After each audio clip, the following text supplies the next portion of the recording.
Ya, bismillahirrahmanirrahim. Assalamualaikum warahmatullahi wabarakatuh. Waalaikumsalam warahmatullahi wabarakatuh. Waalaikumsalam.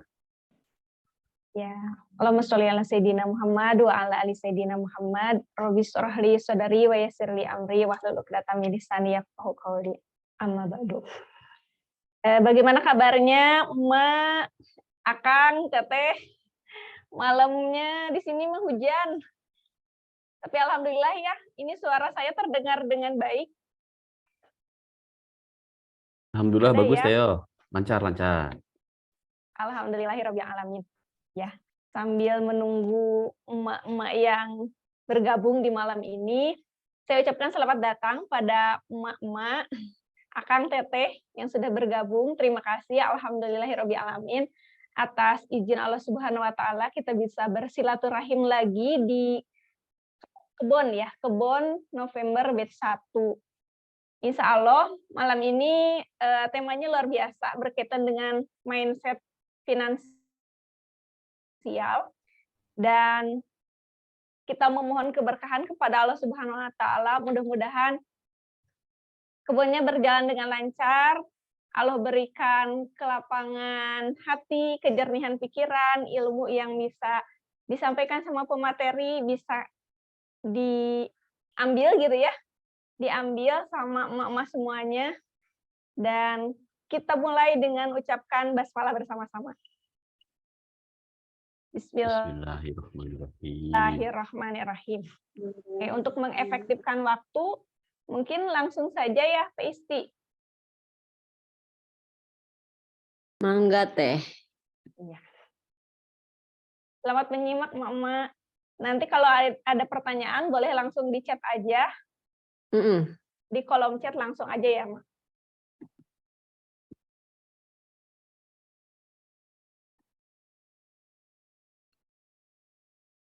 Sebentar, Teo disiapkan dulu ininya.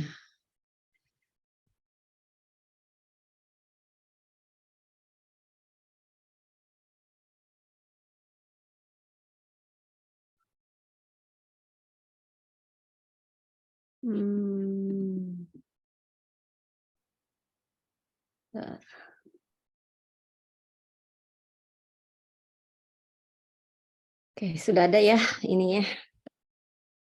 Sudah tampil, Teh. Ada slide. Oke. Bismillahirrahmanirrahim. Assalamualaikum warahmatullahi wabarakatuh. Waalaikumsalam warahmatullahi Waalaikumsalam warahmatullahi wabarakatuh.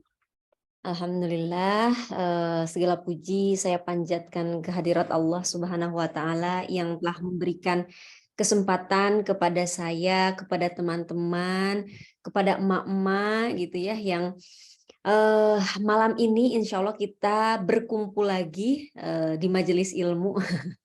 Walaupun ilmunya sama-sama ilmu, ini majelis ilmu, mudah-mudahan ini bisa memberikan manfaat baik bagi diri saya sendiri maupun teman-teman emak-emak semua yang ada di sini. Tak lupa sholawat beserta salam kita panjatkan untuk junjungan Nabi besar kita, Nabi Muhammad SAW. Terima kasih kepada Kang Tio yang sudah memfasilitasi kebon malam ini untuk bisa terselenggara. Terima kasih juga untuk Pak Koko yang mendampingi malam ini ya sebagai host, sebagai co-host di kebon malam ini. Terima kasih kepada Teh Yoyo yang memandu acara kita malam hari ini ya. Terima kasih juga kepada para peserta kebon malam hari ini, insya Allah. Biasanya nanti pesertanya itu makin malam makin banyak. Nggak apa-apa, tapi mudah-mudahan walaupun yang bergabung ini masih belum banyak, mudah-mudahan bisa tersampaikan dengan baik karena ini direcord ya. Sebelumnya, apa kabar nih Mak-mak? Ini semuanya ada yang di luar mitra kami, boleh absen yang baru pertama ikutan kebon. Boleh absen di kolom chat ya, yang baru pertama ikutan kebon siapa nih? Mungkin kita bisa kenalan dulu gitu ya Mak-mak. Karena silaturahmi itu insya Allah memperpanjang rezeki ya. Oh, oke, Ma Elsa, siap. Ma Elsa ya. Ma Elsa ini siapa lagi nih yang baru pertama kali ikutan kelas bisnis online-nya yang diselenggarakan oleh Majawara? Boleh angkat tangan juga atau boleh di kolom chat. Yang mau kenalan juga boleh ya, Ma. Yang mau mempromosikan karena komunitas Majawara ini kan sebenarnya bukan hanya dari satu arah informasinya dari kita untuk para peserta, tapi para peserta pun kalau ingin mempromosikan bisnisnya itu boleh banget di sini. Kita saling bersinergi, saling memberikan manfaat. Jadi kalau ada yang mau mempromosikan bisnisnya, boleh banget ya untuk nanti raise hand atau chat dulu di kolom chat, nanti akan dipersilahkan oleh Teh Yoyo selaku host gitu ya di akhir acara untuk bisa saling silaturahmi, saling mempromosikan bisnisnya ya. Kalau ada yang mau silahkan untuk chat saja di kolom chat yang mau mempromosikan bisnisnya. Baik, Mak, kita malam ini akan banyak berbicara tentang mindset finansial yang harus dimiliki para pelaku usaha. Jadi para pelaku usaha itu siapa aja sih gitu ya? Para pelaku usaha itu bukan hanya brand owner ya, bukan hanya pemilik bisnis, bukan hanya direktur, bukan hanya CEO. Teman-teman yang hari ini punya online shop, teman-teman yang hari ini reseller, teman-teman yang hari ini agen, teman-teman yang hari ini sebagai distributor adalah pelaku usaha. Jadi siapapun teman-teman saat ini yang sedang menjalankan usaha, apapun statusnya, wajib memiliki mindset finansial. Ya, jadi dan kenapa wajib gitu ya Teh? Karena ini juga yang salah satunya saya sesali sebenarnya baru mengenal mindset ini tuh selama krisis ini. Mungkin benar ya kalau krisis itu banyak sekali mengajarkan hal terhadap kita gitu ya, bahwa kita itu digembleng kadang-kadang ketika susah gitu ya. Dan tapi tidak apa-apa, tidak ada yang terlambat gitu ya. Insya Allah kita bisa terus belajar. Jadi mumpung nih teman-teman gitu, jangan sampai telat untuk memahami pentingnya finansial, karena sejatinya teman-teman, finansial itu bukan cuman hanya angka, debit, kredit, laba, rugi gitu ya, atau istilah-istilah akuntansi lainnya, tidak gitu.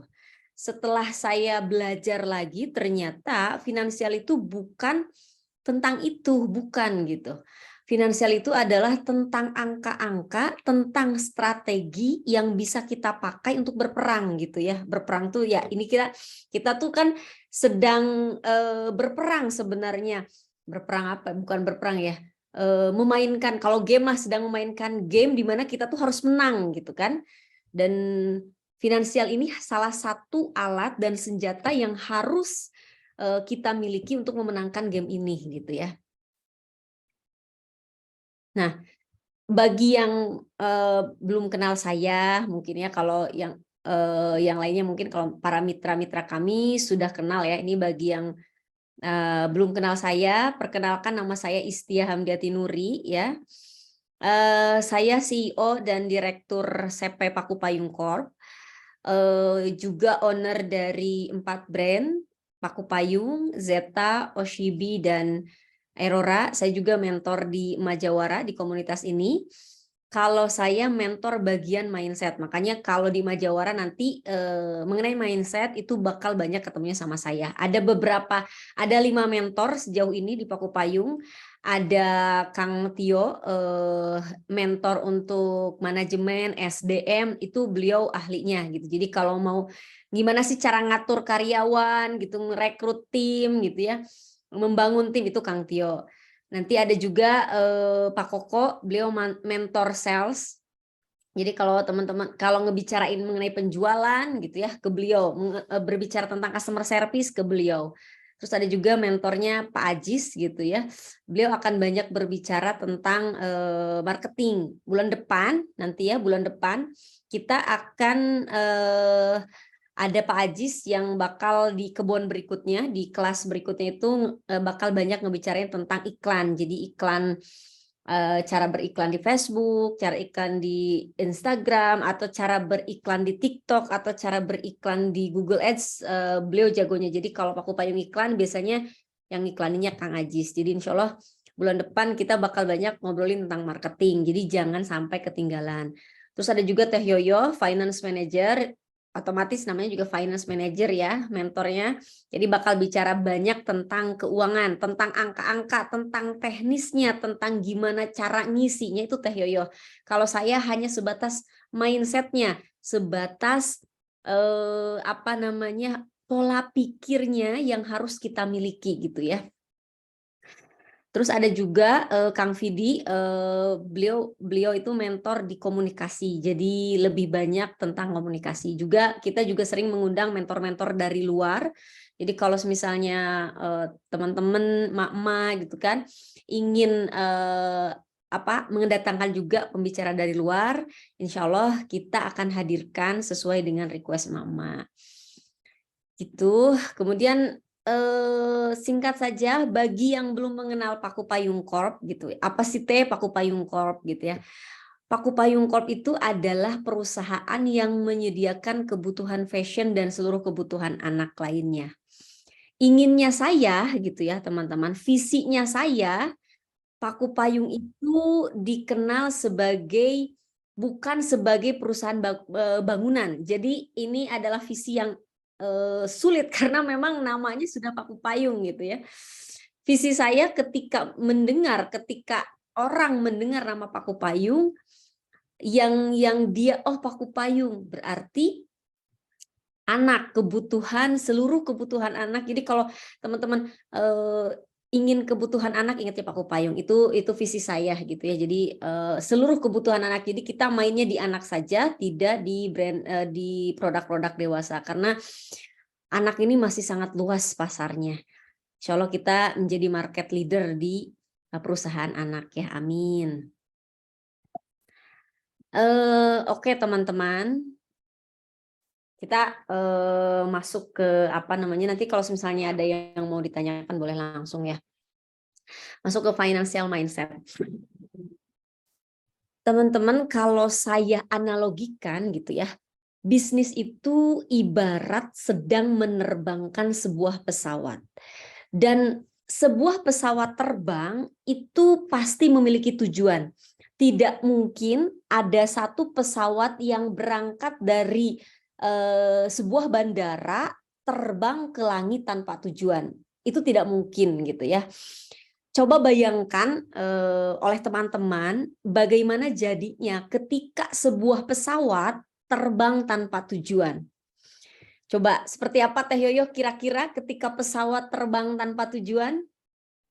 Boleh yang lain juga di chat, di kolom chat. Muter-muter habisin sumber daya kayaknya. Iya betul ya.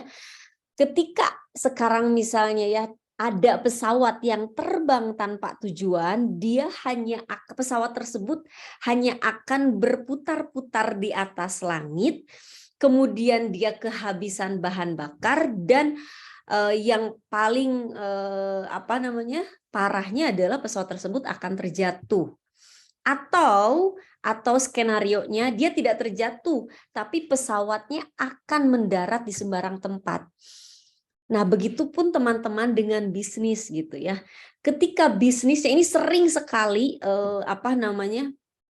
para coaching bisnis gitu ya, para mentor-mentor bisnis sering sekali membicarakan ini, bahwa bisnis harus memiliki tujuan, bisnis harus memiliki goal. Dan di sini saya ingatkan kembali, memang sepenting itu gitu ya. Bisnis itu memiliki goal. Karena kalau bisnis tidak memiliki goal, akan seperti pesawat yang terbang tanpa tujuan tadi gitu. Bisnis tersebut hanya akan berputar-putar, hanya akan menguras waktu kita, hanya akan menguras energi kita, akan menguras uang kita, akan menguras semuanya, dan akhirnya perusahaan tersebut kolaps kalau perusahaan tersebut atau sebuah bisnis tidak memiliki goal. Nah, kalau misalnya goal dalam goal dalam finansial itu harus ada angka yang jelas yang bisa diukur, teman-teman. Jadi sekali lagi goal dalam bisnis itu harus ada yang bisa diukur gitu ya. Nah, contohnya kayak gimana sih Teh? Contohnya nih. Target omset Paku Payung 3 miliar per bulan. Ini target kita tahun lalu. Tahun sekarang dengan adanya krisis tentunya ada banyak penyesuaian gitu. Apalagi tahun depan dengan isu-isu resesi dan sebagainya tentu akan ada banyak penyesuaian. Ini hanya contoh saja. Target omset Paku Payung itu 3 miliar per bulan. Ada angka jelas yang harus kita capai 3 miliar gitu. Dan ini yang bisa kita sampaikan ke tim gitu. Nah, yang kemudian oke, kita sudah punya angkanya nih teman-teman, 3 miliar per bulan. Kemudian kalau sudah ada angkanya ngapain Teh gitu. Kita tahu nih, kita harus menjual berapa piece, harganya berapa gitu kan untuk kita dapat omset, dapat penjualan, dapat revenue 3 miliar per bulan gitu.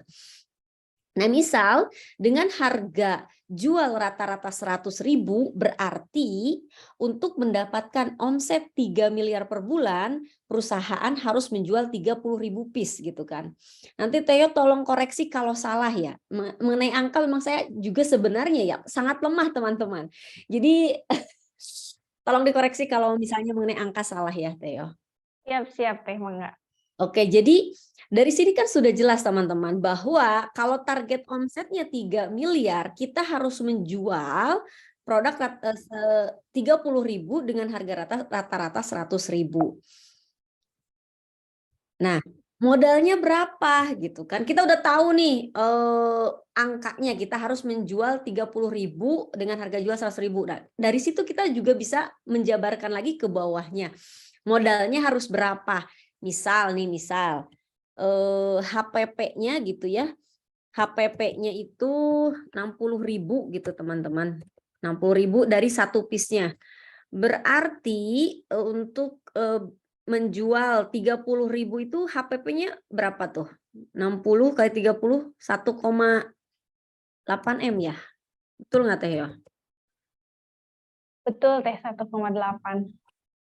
Nah, 1,8 M. Nah, misalnya gini teman-teman. Kan kita udah tahu nih bahwa kita harus untuk punya target 3M, kita harus menjual 30.000 piece. Oke, misal HPP-nya itu 60%, misalnya HPP-nya 60%, berarti 60% dari 100.000 itu 60.000. Berarti 60.000 dikali 30.000 itu 1,8. Itu baru untuk HPP-nya saja gitu. Sementara gitu, kita itu kan menjual barang itu tidak hanya HPP, ada kos lain, misalnya biaya photoshoot gitu ya, biaya lain-lain gitu. Nah, sekarang pertanyaan berikutnya gitu teman-teman ya. Mari balik lagi tadi. Pertanyaan berikutnya, uangnya dari mana gitu kan? Uangnya dari mana untuk membiayainya? Nah, disinilah kita belajar, pentingnya belajar untuk finansial. Jadi kita tahu,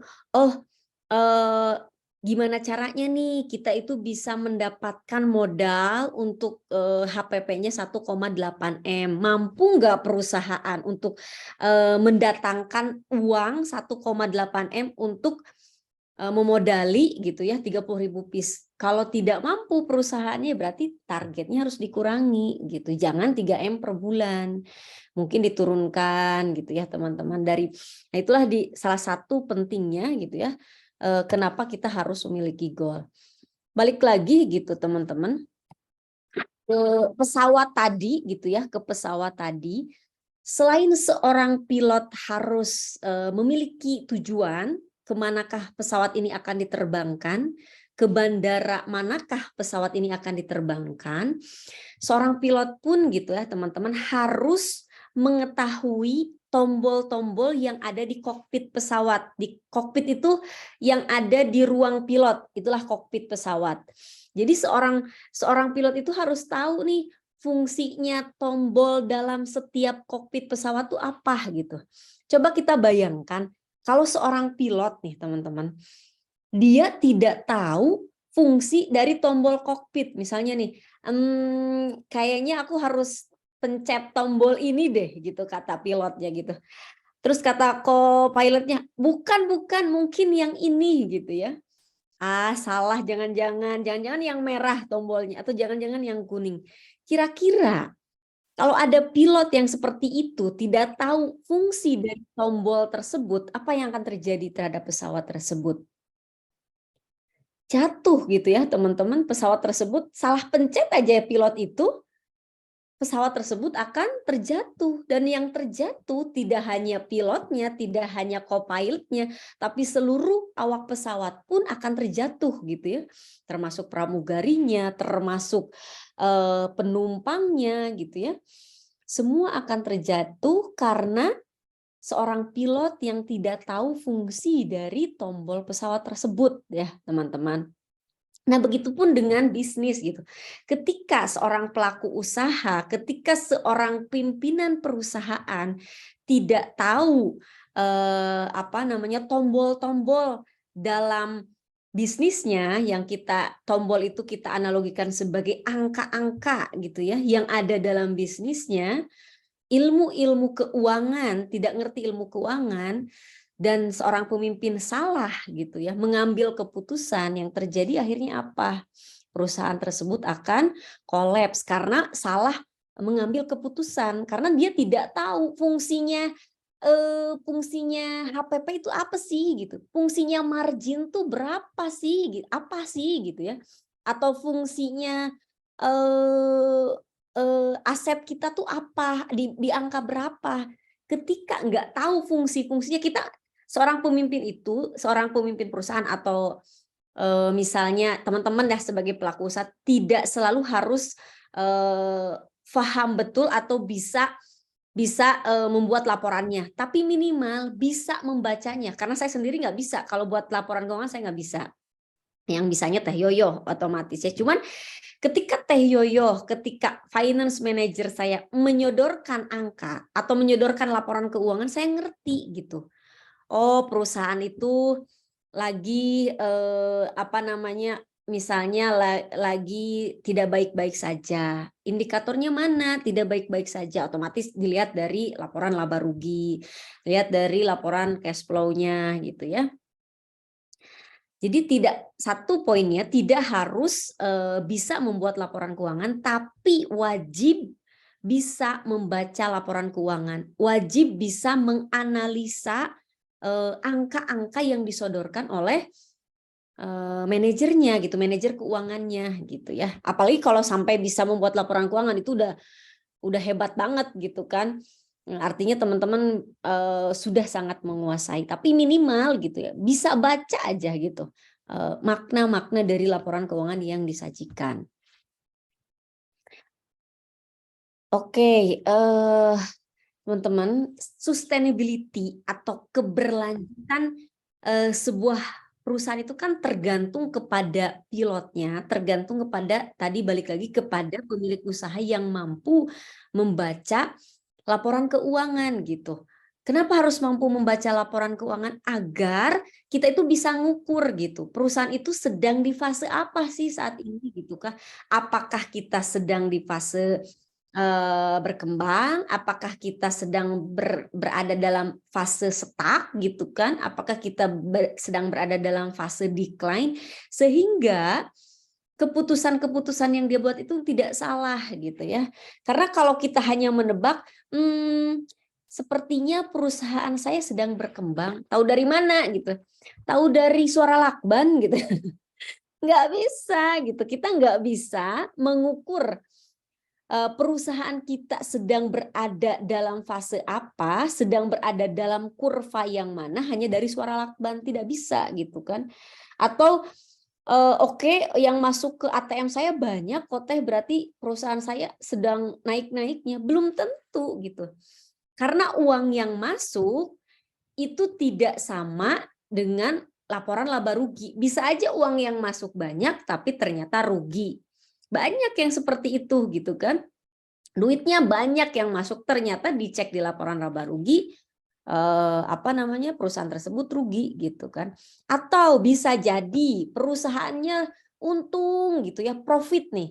tapi duitnya nggak ada gitu kan. Nah, di mana itu kan bisa kita lihat juga di neraca gitu kan. Oh, berarti duitnya ada di persediaan misalnya. Duitnya ada banyaknya di piutang. Oke, kita profit tapi duitnya diutang-utangin. Nah, itu kan harus gimana nih ketika kita bisa baca, oh duit kita tuh ada di barang. Nah, berarti kita bisa ngambil keputusan barangnya harus diapain gitu kan. Barangnya harus dikeluarin. Kalau duitnya ada di piutang, piutangnya harus dicairin gitu. Jadi kalau kita nggak bisa baca itu, aset kita ada di mana aja gitu kan. Misalnya ada, oh aset kita tuh ternyata ada di kendaraan gitu kan. Kendaraannya nggak kepake gitu. Ya udah, dijual aja gitu kendaraannya gitu ya. Begitu teman-teman, apa namanya, salah satu yang saya gambarkan analogikan dari sebuah pesawat gitu ya. Oke, sebentar, lanjut dulu. Oke, karena teman-teman faktanya gitu ya, faktanya 50% pengusaha itu tidak bisa membaca laporan keuangan. Termasuk saya dulu ya. Pokoknya mah kata Teh Yoyo begitulah. Tapi insya Allah sekarang udah lebih bisa membaca laporan keuangan. Saya juga bukan ahli di sini ya. Sekali lagi teman-teman, saya bukan ahli di bidang keuangan, bukan. Saya hanya ingin sharing kepada teman-teman gitu ya. Jangan sampai teman-teman melakukan kesalahan yang sama yang pernah saya lakukan karena saya tidak mengerti ilmu keuangan gitu. Salah satu yang kesalahan saya adalah dulu saya tidak mengerti akan margin gitu kan, tidak ngerti HPP, nggak ngerti gitu. Yang dulu kalau menentukan harga tuh gini, oke harga kain semeter 20.000 gitu kan. Misal contohnya harga kain semeter 20.000, harga jahitnya 10.000. Oh berarti modalnya 30.000. Ya udah saya jual 50.000, saya untung dong 20.000 gitu kan. Karena saya tadi ngejual 50.000, padahal nggak begitu gitu kan. Kita jual 50.000 itu tidak serta-merta untungnya 20.000, tidak gitu. Ada banyak kos di dalamnya yang tidak saya hitung gitu kan. Itu salah satu kesalahan saya teman-teman. Jadi dan ini jangan sampai gitu ya terjadi juga ke teman-teman salah hitung harga jual gitu. Jangan sampai salah hitung harga jual. Karena ya itu tadi ada perusahaan yang omsetnya tinggi tapi rugi gitu. Kemungkinan adalah margin yang dia ambil itu terlalu sedikit. Kita tahu dari mana sih marginnya sedikit ya dari laporan keuangan gitu. Kalau kita nggak bisa bacanya ya kemungkinan seperti saya karena saya dulu taunya oke, mungkin harga jual itu harga kain berapa, biaya jahit sekian, oke jual sekian untungnya sekian. Padahal tidak begitu. Ada banyak kos-kos yang saya tidak hitung gitu ya. Jangan sampai teman-teman pun salah seperti itu. Dan itu yang menjadi penyesalan saya gitu ya. Insya Allah tobat lah ya, kita belajar gitu ya. Ayo belajar bareng-bareng teman-teman. Dan saya pun sama masih dalam proses belajar. Dan 95% penyebab gagalnya bisnis kecil dan menengah adalah karena ownernya tidak mengerti ilmu keuangan. Betul sekali teman-teman ya, yang belum mengerti ilmu keuangan, hayu belajar. Belajar ilmu keuangan itu bukan belajar matematika gitu teman-teman, tidak serumit itu gitu kan. Ternyata gitu yang aku tahu, aduh angka. Biasanya tuh kayak kalau kita belajar angka tuh udah males duluan, beda sama oke, belajar marketing nih. Biasanya pengusaha itu memang fokus pertama itu belajar dulu marketing gitu ya. Fokusnya itu seperti antusias itu lebih ke marketingnya, lebih ke salesnya gitu kan, lebih ke brandingnya, finansialnya dilupakan gitu dan inilah gitu banyaknya kesalahan para pelaku usaha gitu. Dia mengesampingkan ilmu keuangannya padahal bisnis itu 95% adalah tentang uang gitu. Bukan 90% ya, hampir 100% itu tentang uang gitu kan. Kecuali memang bukan perusahaan yang non profit gitu. Kalau perusahaan yang memang untuk mencari untung ya tidak akan jauh dari keuangan gitu teman-teman. Gitu ya. Kita rubah dulu mindsetnya bahwa belajar ilmu keuangan itu tidak serumit belajar matematika gitu ya. Tidak serumit itu bukan hanya tentang angka. Kalaupun matematikanya ada sih, tapi tidak serumit itu gitu. Tidak ada sinus kosinus, tidak ada gitu, tidak ada. Ya paling kan penambahan, pengalian, pembagian gitu kan. Hanya harus tahu saja fungsinya gitu. Jadi sekali lagi yang saya tekankan bahwa yang paling penting dalam ilmu keuangan yang harus kita tahu adalah mengerti fungsinya gitu ya. Fungsi setiap yang ada dalam laporan keuangan gitu. Karena kalau angka-angkanya kan paling cuma dikali, dibagi, ditambah, dikurang gitu kan. Jadi tidak semenyeramkan itu. Jadi hayu kita mulai belajar ilmu keuangan dari banyak mentor, dari YouTube banyak lah. Intinya jangan ini dulu mindsetnya jangan ngeblok duluan gitu bahwa ilmu keuangan itu sulit gitu teman-teman. Enggak ya. Karena gini, ada beberapa kurva yang harus dihindari oleh para pengusaha gitu ya. Oke, kita mungkin menanjak omset naik gitu ya, tapi tiba-tiba turun, naik lagi, turun lagi ya. Apa yang harus dihindarinya ini nih? Berada di kurva terbawah ini, balik lagi ke awal bahkan minus gitu ya, adalah salah satu yang harus dihindari oleh para pengusaha. Oke, mungkin usaha kita gitu ya mengalami naik turun itu biasa. Tapi setidaknya seperti ini gitu. Dia naik turun tapi dikit gitu, nggak sampai bawah banget. Oke, ketika turun gitu teman-teman gitu. Ketika turun dia hanya sampai sini saja, kemudian naik lagi. Kalaupun turunnya dikit, naik lagi. Kalaupun turunnya dikit, kemudian untuk melesat lebih jauh lagi gitu ya teman-teman. Nah, karena teman-teman ya, the goal is not to get rich, but it's to stay rich. And it's actually not difficult to become successful. It's actually way more difficult to stay successful. Artinya apa teh? Artinya teh gini, untuk mendapatkan omset, misalnya goal teman-teman untuk 100 juta lah dalam sebulan gitu. Untuk mendapatkan 100 juta pertama itu bukan hal yang sulit. Yang sulit adalah mempertahankan omset teman-teman tetap 100 juta setiap bulan. Jadi kayak yang aku rasain gitu ya, tidak sulit gitu kan untuk Paku Payung misal mencapai puluhan miliar omsetnya dalam 1 tahun. Tapi untuk mempertahankan itu jauh lebih sulit gitu teman-teman. Dan ini untuk mempertahankan ini dibutuhkan ilmu keuangan gitu ya. Nah, laporan keuangan itu apa aja sih teh gitu kan? Sebenarnya ada 5 gitu. Cuman yang untuk yang pemula mah gitu kan, laporan cash flow, laba rugi dan neraca. Ini aja yang harus kita pelajari gitu ya teman-teman. Cash flow gitu teman-teman. Cash flow itu apa sih? Cash flow itu uang yang masuk dan uang yang keluar gitu. Itu aja. Jadi laporan tuh ada laporan cash flow, ada laporan keuangan uang masuk dan uang keluar berapa gitu. Jadi kita harus mempersiapkan laporan itu, dan memang yang seringnya kita butuhkan gitu kan untuk di awal-awal ya ini gitu kan, uangnya masuknya dari mana, berapa, keluarnya berapa gitu. Dan ada 2 prinsip yang menjaga cash flow. Yang pertama, uang masuk harus lebih banyak dari uang keluar. Inilah bisnis gitu ya, jangan sebaliknya. Uang keluar lebih banyak daripada uang masuk. Kalau dalam krisis nggak apa-apalah, ini tantangan kita semua.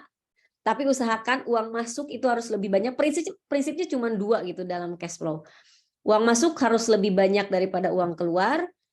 Uang masuk harus lebih cepat daripada uang keluar. Jadi harus lebih cepat tuh gimana gitu kan teh. Misalnya gini, kita kan ngeluarin modal tuh untuk misalnya beli barang ke supplier atau agen lah, beli barang ke pusat misalnya. Nah, belinya itu misalnya ke pusat itu belinya itu seminggu gitu kan. Usahakan gitu. Misal dari teman-teman nyetor duit ke suppliernya misalnya, itu membutuhkan waktu dari sampai barang keluar sampai barang diterima di reseller atau agen itu misalnya seminggu. Usahakan si uang keluar itu cuman kurang dari seminggu gitu. Jadi kalau teman-teman dari bayar ke supplier sampai jadi duit seminggu, ya usahakan teman-teman dapat duitnya itu 3 hari gitu. Jadi uangnya harus lebih cepat daripada uang keluar, jangan sampai lebih lambat gitu. Dan ini yang biasanya menyebabkan cash flow itu macet. Misalnya bayar ke supplier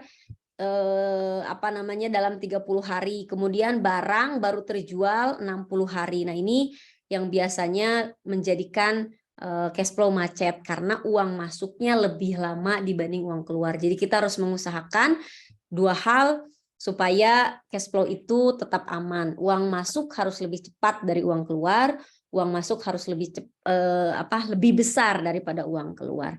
Itu aja sih prinsip untuk cash flow ya. Cash flow itu kan ada laporan keuangan tuh untuk cash flow sendiri ada uang masuk, cash flow in, dan cash flow out. Jadi uang masuk kita dari mana aja gitu ya. Nah, uang masuk kita itu ada dari penjualan barang dan jasa. Misalnya penjualan barang dan jasa ya teman-teman gitu kan. Ngejual barang berarti dicatat sebagai penjualan.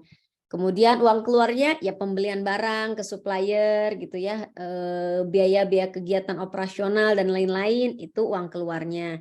Uang masuk juga dari mana lagi? Nah, bisa juga nggak cuma dari penjualan ya teman-teman, uang masuk itu bisa juga dari menjual aset gitu ya. Aset yang kita jual itu juga masuknya ke cash flow in, uang masuk. Keluarnya gimana? Dari membeli aset. Sorry tadi kebalik ya. Cash flow in-nya menjual aset. Misalnya teman-teman punya kendaraan gitu ya. Teman-teman jual. Nah, uangnya kan jadi uang masuk ke perusahaan. Itu dari menjual aset. Kemudian keluarnya dari membeli aset. Misalnya perusahaan harus membeli laptop, membeli gadget gitu ya. Atau aset-aset lainnya. Sorry Teh Yo, kalau gadget itu termasuk aset bukan? Atau hanya kendaraan? Termasuk Teh, itu masuknya peralatan. Peralatan, oke. Kemudian Kemudian cash flow in dari mana aja? Ada datangnya dari investor gitu teman-teman ya. Dari investor, misal kalau teman-teman ada investor ya ketika tadi misal teman-teman butuh modal ya, tadi sekitar untuk HPP-nya aja kita butuh 1,8 M. Oke, kita bisa dari menjual aset tadi kan, bisa dari penjualan barang dan jasa sebelumnya, atau bisa juga dari investor teman-teman ya. Tapi ketika ada uang masuk dari investor, berarti akan ada uang keluar untuk bayar dividen investor tersebut. Nah, uang masuk juga bisa dari hutang ya. Jadi misalnya hutang ke bank gitu ya, hutang ke supplier, tapi usahakan jangan utang ke bank lah teman-teman gitu ya. Karena ya banyak hal lah kenapa tidak boleh gitu kan, dan sampai sekarang juga walaupun kita sedang kesusahan gitu ya, apapun yang terjadi mudah-mudahan insya Allah gitu kan kita tetap tidak menggunakan hutang bank gitu kan. Hutang bank ini selain memang di agama kita dilarang gitu ya karena ribanya, yang kedua memang biaya hutang ini kan tinggi gitu kan, ada bunganya yang memang lumayan terus profit kita. Kemudian, nah kalau dari hutang berarti kita cash flow out-nya bayar hutang. Jadi ketika bayar hutang ada uang keluar. Kemudian dari deposit customer atau PO, misalnya biasanya kan kalau sekarang tuh pada PO terus uang harus masuk dulu berapa persen. Nah ini juga cash flow in gitu ya. Begitu teman-teman untuk ininya. Nah, apa sih yang bisa kita baca gitu ya dari laporan cash flow tadi gitu kan, dari uang masuk dan keluar tadi itu apa yang bisa kita, fungsinya apa sih gitu laporan cash flow tuh gitu kan. Yang pertama, bagaimana perusahaan mendapatkan uang. Misalnya kayak tadi kan kita tahu nih cash flow in-nya, oh ternyata ada uang masuk dari bank gitu kan. Oh berarti kita tahu perusahaan tersebut mendapatkan uangnya dari bank. Misalnya ada cash flow in lagi dari investor. Oh kita tahu bahwa perusahaan tersebut mendapatkan uangnya dari investor gitu kan. Atau oh ada cash flow in dari DP customer. Nah berarti kita tahu nih bahwa perusahaan tersebut mendapatkan uangnya dari DP customer gitu kan. Dan memang kalau kita tahu gitu kan Teh cari modal dari mana sih gitu kan. Bisnis bisa nggak sih tanpa modal gitu kan. Banyak banget perusahaan yang sebenarnya start dari bisnis yang tanpa modal. Sebenarnya bukan benar-benar tanpa modal, tapi pendanaannya, modalnya itu ada yang dibiayai oleh pihak lain dan secara gratis gitu. Nah, termasuk ini pendanaan atau modal yang dari tadi DP customer gitu ya, DP PO. Kita kan dapat DP dari customer itu free ya uangnya, maksudnya nggak ada misalnya barangnya dikirimnya nanti Lebaran, customer PO-nya bulan ini gitu kan, walaupun barangnya dikirim 3 bulan 4 bulan ke depan, si uangnya kan tetap segitu gitu, nggak jadi nambah gitu, nggak jadi nambah. Misal DP 100.000 karena disimpan 4 bulan gitu, nggak jadi 120.000 gitu ya. Nah itu kan kita mendapatkan DP dari customer itu free ya, dan itu salah satu bisa juga menjadi modal pendanaan untuk perusahaan. Nah terus apalagi Teh fungsi dari cash flow gitu. Nah, fungsinya bagaimana perusahaan menghabiskan uang. Contohnya kayak gini, misalnya kok kita Tehyo nggak punya duit gitu kan, kemana aja sih duitnya gitu. Nah, kita kan bisa baca gitu dari laporan keuangannya gitu. Oh, duit kita itu ternyata misal banyak dihabiskan di cost photoshoot. Misalnya nih, kayak Paku Payung kemarin tuh, tahun kemarin itu biaya photoshoot kita berapa Tehyo dalam setahun? 250 juta ya? Kalau nggak salah sekitar segitu. Ada sekitar segitu Teh. Nah itu kan dalam 1 tahun biaya photoshoot kita 250 juta gitu. Wah ternyata uang duit kita habis di situ gitu. Ya udah kalau udah tahu gitu duit kita habis di situ, dikurangin gitu kan. Makanya sekarang modelnya juga nggak terlalu banyak. Misalnya yang biasanya 3, 4 jadi cuma 1, 2 maksimal gitu kan. Tempat studio photoshoot juga kita coba di kantor gitu kan, coba di rumah aku gitu kan, untuk itu tadi mengurangi cost yang terlalu besar. Karena ternyata perusahaan misal atau dari laporan cash flow juga kita bisa tahu perusahaan ngabisin duitnya di mana. Misal ownernya terlalu banyak ngambil dividen, atau ownernya terlalu banyak ngambil prive gitu kan, jangan sampai kebanyakan di situ gitu kan, modal nggak keputar. Alhamdulillah saya emang enggak itu. Enggak, malah saya belum digaji nih. Nggak apa-apa, itu perjuangan. Ya gitulah, intinya bahwa kita bisa tahu bagaimana perusahaan tersebut menghabiskan uangnya gitu, di mana aja menghabiskan duitnya gitu ya teman-teman. Terus bagaimana perusahaan bisa mendanai dirinya gitu. Nah dari laporan ini juga kita bisa tahu, oh ternyata perusahaan ini tuh didanainya gitu ya dari bank, misalnya kalau tadi kita hutangnya ke bank, atau ternyata kita didanainya perusahaan tersebut dari investor misalnya, atau dari ngejual aset misal kayak tadi. Jadi kita tahu tuh dari mana aja, apa aja yang bisa dibaca dari laporan cash flow. Nah, terus apakah perusahaan memiliki cukup uang untuk memenuhi kewajiban? Ini udah pasti ya. Kalau laporan cash flow kan, cash kita kan bicaranya cash gitu kan. Cash kita ada berapa nih gitu. Cukup nggak ya untuk bayar gaji bulan depan? Cukup nggak ya untuk membayar kain gitu kan? Atau cukup nggak untuk bayar ke supplier gitu ya? Ini taunya dari dari laporan cash flow gitu teman-teman. Oke, sekarang yang kedua adalah laporan laba rugi. Nah, sebenarnya kan rumus gampangnya gitu teman-teman. Walaupun sebenarnya tidak sesimpel ini gitu ya. Cuman ini mah simpelnya gitu ya. Rumus laba rugi itu penjualan dikurangi HPP atau COGS dikurangi beban-beban gitu, sama dengan profit gitu.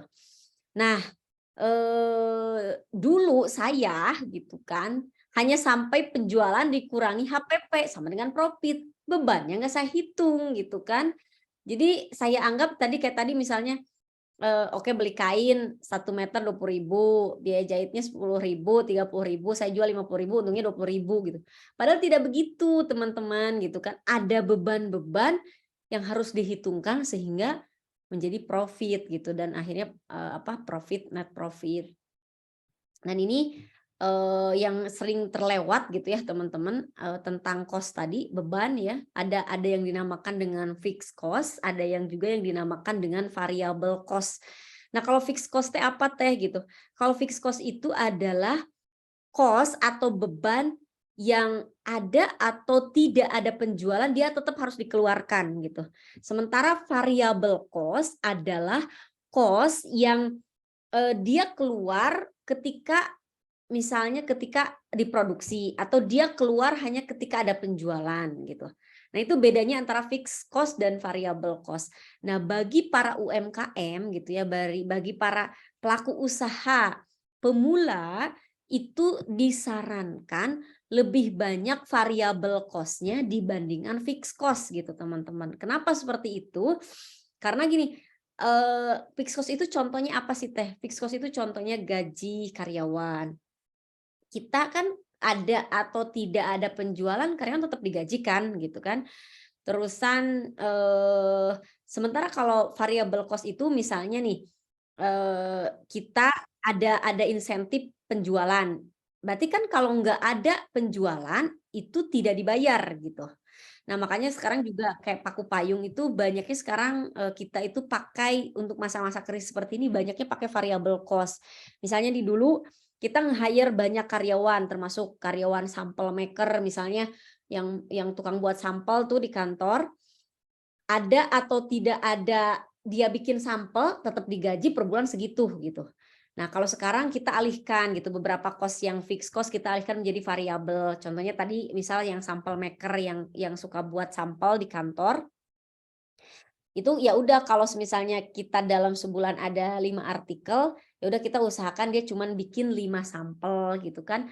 5 dikali berapa rupiah itu lebih murah dibandingkan kita bayar bulanan gitu teman-teman, bayar bulanan ngegaji bulanan. Terus juga apa namanya fotografer itu nggak usah harus misalnya dibayar bulanan karena kan ada atau nggak ada photoshoot ya tetap harus dibayar kalau bayarnya bulanan. Nah, kalau variable cost itu berarti ada itu ketika kita ada photoshoot gitu kan baru dibayar gitu. Jadi untuk UMKM ini gitu, untuk usaha-usaha yang pemula seperti kita gitu ya, memang harusnya apalagi untuk kondisi saat ini banyakin variable cost-nya gitu, banyakin cost-cost yang tidak harus selalu dikeluarkan gitu. Karena fixed cost ini biasanya yang sangat menggerus profit teman-teman gitu ya. Apa namanya yang sangat menggerus profit. Jadi kalau misalnya kalau teman-teman butuh anak marketing misal sebelum meng-hire 1 bulan gitu ya, mending kita coba dulu misal pakai marketing luar yang bayarannya bisa pakai profit sharing gitu kan. Atau nggak kan sekarang kita juga lagi cobain ini apa namanya daripada misalnya kita bayar yang live TikTok khusus kan kalau kita nge-hire karyawan untuk live TikTok khusus itu kan ada atau tidak ada penjualan kita tetap harus bayar dia sebagai karyawan kita. Tapi kalau misalnya kita menggunakan affiliate TikTok gitu kan, mereka kan dibayar hanya kalau ada penjualan gitu. Nah, ketika ada penjualan mereka bagi hasil 10% misal gitu. Jadi untuk keadaan yang tidak pasti dalam keadaan krisis atau pelaku-pelaku usaha kecil menengah itu lebih banyak dibanyakin variable cost-nya dibanding fixed cost-nya. Kecuali kalau perusahaannya udah makin besar gitu kan, penjualannya udah makin banyak, itu memang disarankan banyak menggunakan fixed cost. Kenapa? Karena kan kalau semakin besar kita itu butuh manajemen yang lebih profesional, butuh mengirim produk misalnya on time kepada pelanggan, butuh melayani customer dengan profesional. Makanya kalau udah semakin besar itu lebih banyak dibanyakin fixed cost-nya dibanding variable cost. Nah, salah satunya kan penjahit juga itu kan variable cost. Jadi kalau ada yang dijahit ya mereka dibayar, kalau nggak ada yang dijahit ya mereka nggak dibayar gitu. Kebayang kalau misalnya penjahit menjadi fixed cost, wah itu akan menjadi beban yang besar untuk perusahaan. Gitu ya untuk teman-teman untuk fixed cost dan variable cost yang rata-rata apa namanya ini yang sering terlupakan untuk dimasukkan ke laporan laba rugi gitu ya. Nah, ini kan kalau neraca, yang terakhir neraca. Kalau neraca itu ya ini untuk ngebaca aset, kewajiban, dan ekuitas. Nanti begitu aja teman-teman dari saya ya.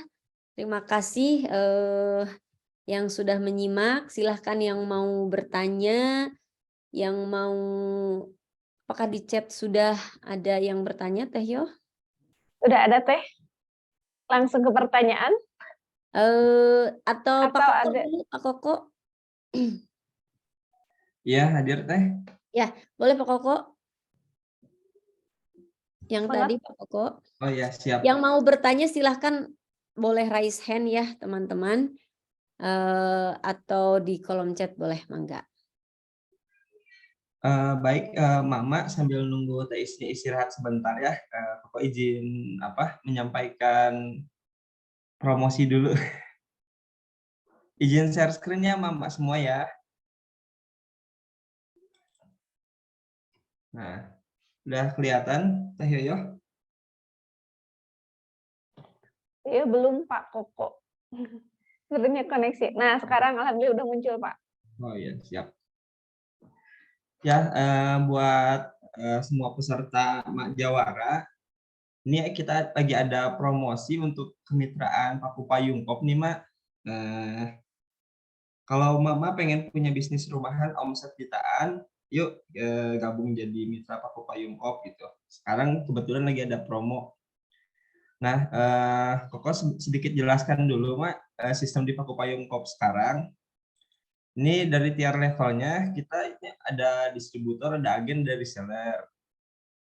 Nah, untuk targetnya juga, DB itu targetnya sekarang di 6 juta per bulan, agen di 1,5 juta per bulan, reseller tanpa target. Nah, ini achievable banget, Mak, untuk jadi DB, untuk jadi agen, dan untuk jadi reseller. Nah, ini untuk skema diskonnya, Mak. DB itu menarik diskonnya sampai 30%, agen 25%, dan reseller 20%. Nah, ini singkat aja promo mitra. Buat Mama yang pengen bergabung menjadi tim kami, jadi tim Paku Payung Kop, kita lagi ada diskon 70% nih, Mak nih. Dari biasanya kita untuk gabung distributor itu 10 juta, sekarang ada diskon 70%, jadi 3 juta aja. Maaf, ini salah tadi. Jadi 3 juta aja gitu untuk jadi distributor. Terus promo ini terbatas buat Mama hanya bulan November aja. Kalau bulan sebelumnya malah lebih murah gitu. Sekarang di 3 juta. Mungkin bulan depan akan naik lagi gitu. Jadi kalau misalkan mau gabung sekarang ya di 3 juta gitu. Kalau bulan depan mungkin akan naik lagi gitu. Terus khusus DB dan agen ini ada proteksi wilayah juga. Jadi kalau misalkan Mama mau gabung misalkan daerah Bandung udah ada, mohon maaf Mama belum bisa jadi DB tapi bisa jadi agen gitu. Kalau agen proteksi wilayahnya di per kecamatan gitu. Nah, buat Mama yang pengen gabung dari bersama kami, Mama bisa menghubungi admin partnership program di Paku Payung namanya Teh Lili. Nah, ini nomornya boleh dicatat. Terus nanti juga Koko share di ini ya di kolom chat ya. Jadi tinggal klik nanti Mama bisa berhubungan langsung dengan admin Teh Lili gitu. Nomornya 0877 30 30 4305. Koko ulangi lagi ya. 0877 30 30 4305. Nah, Koko ulang sekali lagi. Ini nomor Teh Lili, admin partnership program Paku Payung Kop 0877 30 30 4305. Itu aja sih paling promo dari pusat. Nanti terakhir setelah acara ini mau selesai, izin share ini ya testimoni ya Teh ya. Teh ya sama Teh Isti ya. Paling segitu dulu ya promonya. Mudah-mudahan nggak terlalu lama dan bisa bergabung dengan kami ya Mama yang mau coba menjadi tim Paku Payung Kop. Mangga Teh Yoyo dilanjut. Iya, hatur nuhun Pak Koko informasinya. Mungkin tadi ya boleh di-share juga mungkin di kolom chat untuk nomor yang bisa dihubungi barangkali yang tadi belum Langsung sempat ada yang mau mencatat. nanya. Oh iya Madela. Oh jadi untuk jadi deposit deponya 3 juta ya betul. Nanti ini yang 3 juta ini bukan biaya pendaftarannya Mak, tapi bisa dibelanjakan untuk produk yang baru atau produk yang ready stock di pusat. Mangga Teh Yoyo, lanjut dijawab itu. Ya, Teh Isti lanjut ke pertanyaan yang di chat dulu. Ya, boleh. Nanti kalau ada yang mau langsung bertanya, boleh ya, teman-teman. Boleh raise hand aja. Ya, sebelumnya disampaikan juga ya, insya Allah untuk kebun malam ini ada 3 door prize menarik bagi emak-emak yang beruntung. Salah satunya yang aktif dan pertanyaan terbaik insya Allah. Langsung aja untuk pertanyaan yang pertama. Tadi HPP itu apa ya, kata Mak Hamimah. Tadi sudah dibantu jawab sama Mak Fitri, itu tuh harga pokok produksi. Kalau yang tadi itu ya Teh, harga pokok produksi HPP yang tadi dicontohkan, yang kita butuh modal berapa untuk jual dapat omset 3M yang tadi ya. Iya. Kalau Oke, teman-teman dilanjutkan. sebenarnya gini, KHPP itu nama lainnya COGS ya. COGS itu apa Teh? Cost Cost of of goods sold. Cost of goods sold. Harga pokok penjualan sih kalau untuk di dagang. Harga pokok penjualan. Jadi gini Mak, itu tidak apa namanya, tidak misalnya yang nggak produksi gimana Teh? Tetap aja kalau yang produksi ada namanya HPP, yang dijual itu namanya COGS gitu kan. Nah, kalau memang kalau di manufaktur itu kan kita diproduksi, untuk ngitung HPP itu memang tidak kayak tadi aku tidak apa namanya, tidak semudah yang tadi aku bilang, cuman beli kain kemudian biaya jahit kemudian keluarlah HPP, tidak seperti itu. Tapi kalau untuk perusahaan dagang misal kayak makmar, reseller gitu kan, distributor, agen, itu lebih gampang gitu kan ngitungnya COGS atau HPP-nya berapa, yaitu apa namanya, sama dengan berapa emak beli ke supplier gitu kan. Misalnya nih paku payung itu harga jualnya 100.000, kan diskon distributor 30%. Berarti kan kita jual ke emak itu 70.000 kan, 70.000 karena sudah dikurangin 30%. Nah 70.000 itu adalah COGS, adalah HPP-nya emak-emak gitu. Gitu ya Mak. Jadi apa namanya, tidak hanya di bidang produksi gitu, emak pun ada, tetap ada namanya COGS gitu kalau di emak gitu namanya ya. Di perusahaan jasa pun ada gitu kan, apa namanya, COGS-nya ada di setiap perusahaan, itu pasti ada gitu. Jadi COGS itu adalah beban atau biaya yang terkait langsung dengan produknya gitu ya. Begitu Teh Yo. Ya, betul Teh. Dilanjutkan ke pertanyaan dari Mas Siti Muawana. Mindset yang dipaparkan oleh Teh Isti sangat terkait dengan perusahaan yang bersifat produksi. Kalau yang retail seperti saya, ini gambaran mindset finansialnya yang praktis bagaimana ya Teh? Oke, sebenarnya tadi sudah saya bilang bahwa di awal gitu ya, bahwa sebenarnya bukan cuman hanya untuk para business owner atau para brand owner yang memiliki brand gitu. Mindset ini adalah sama saja untuk semua pelaku usaha gitu. Untuk distributor, reseller gitu kan, agen, siapapun, pemilik toko, pemilik warung gitu, sama saja Mak gitu. Mindsetnya sama seperti halnya yang tadi saya paparkan gitu, bahwa apa yang kita pelajari itu bukan hanya untuk yang punya brand saja, tidak gitu Mas, sama saja. Kalau tadi kan kalau untuk saya mungkin namanya HPP gitu ya, untuk apa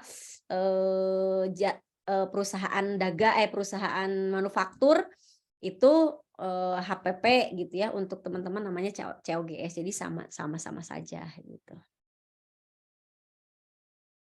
Banget Teh Yo, ada lagi? Mudah-mudahan terjawab ya Mas Siti Muawana. Terima kasih pertanyaannya. Dilanjutkan ke mana ya? Maisti dari Mas Seli. Maisti, saya kan punya admin 2, yang dua-duanya itu tuh admin multi talent, dari mulai balas chat, iklan di status WA sampai chat penjualan. Itu bagaimana ya? Soalnya rekrut untuk bagian finance belum mampu, tapi kalau admin yang handle chat cuma 1 orang keteteran.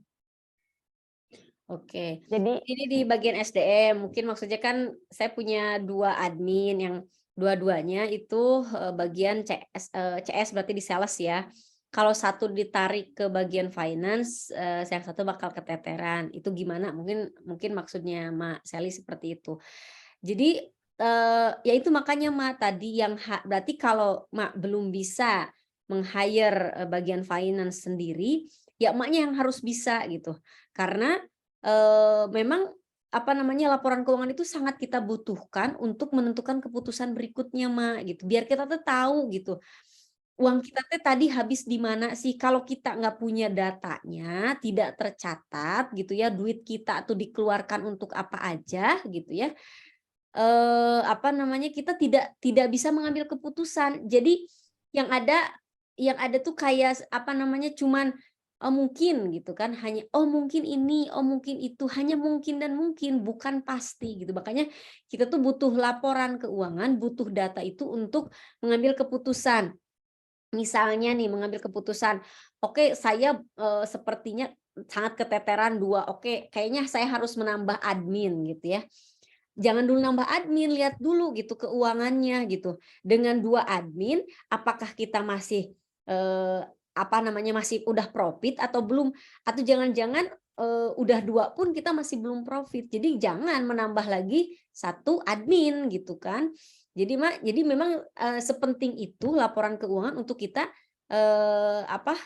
mengambil keputusan gitu. Misalnya kita mau endorse nih, jangan dulu tiba-tiba endorse gitu kan, kita harus ukur dulu gitu, berapa biaya endorse-nya, berapa kemungkinan, apa namanya, dampak dari, endorse tersebut gitu Mbak. Jadi, apa namanya, tetap harus ada laporan keuangan. Jadi kalau belum ada bagian finance, ya Mak Sally-nya, kitanya sebagai pelaku usaha yang harus bisa gitu kan, harus belajar. Nah insya Allah nanti di minggu depan, nanti sama Teh Yoyo gitu kan, sama finance manager akan disiapkan template-nya Mak. Jadi Mak nanti tinggal isi-isi aja tuh gitu kan.